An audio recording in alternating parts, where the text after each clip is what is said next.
Hi, Bill here with Bloomberg Real Estate with your September 2025 real estate video newsletter. Well, the weather is changing, and so is the real estate market in more ways than one. This is typically the time of year where people who were looking for a home before their kids went to school have found something or they've renewed a lease, and therefore demand goes down and prices go down. And so it's not a time of year where people plan to sell a home. They sell a home because they got divorced, they got injured, somebody in their family died, they got relocated. Something's forcing them to sell. It's a great time of year if you're a home buyer because you can get a better deal. But the problem is that there's not a lot to look at. Nationally speaking, we have the lowest level of home buyers since 2013, aside from the pandemic. They're just a little spooked by the prices, the rates, and the uncertainty that's out there. Again, on a national basis, we have 36% more sellers than buyers, and that's the largest gap again since 2013. And that would be even worse if it weren't for the fact that many homeowners are holding on to their homes because they've got a really low interest rate. And if they bought another home, their interest rate would double.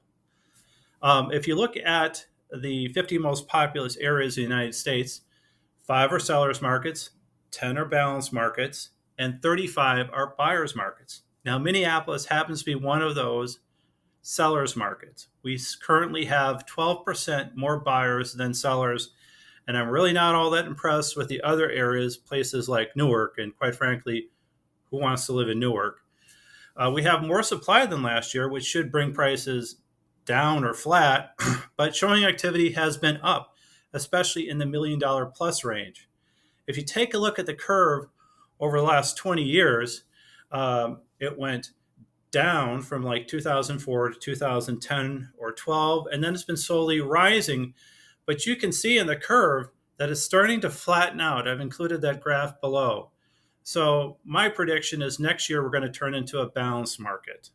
So if you're a seller out there and you've been looking for a good time to sell your home, maximize the price you're going to get, next year would be a great time to sell your home. If you're a buyer, it still would be a good time because when I say it's going to flatten out or balance, we're in the Midwest. Things don't swing a lot.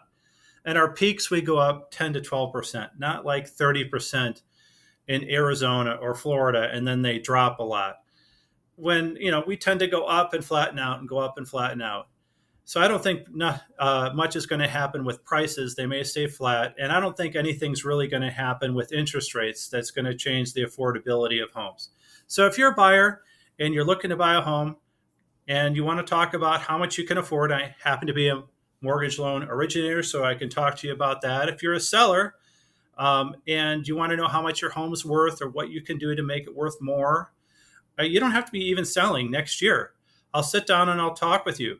The number one thing people say when we finish staging their home is, I wish I would have done this before. Now I don't want to sell. Why do all that work for somebody else, especially in a very condensed 3 months? It's very hectic. You're going to have a number of winter months here to do projects.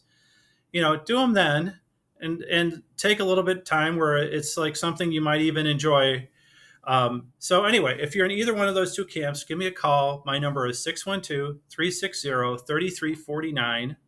That's all I've got for now. I'll talk with you again later. Bye.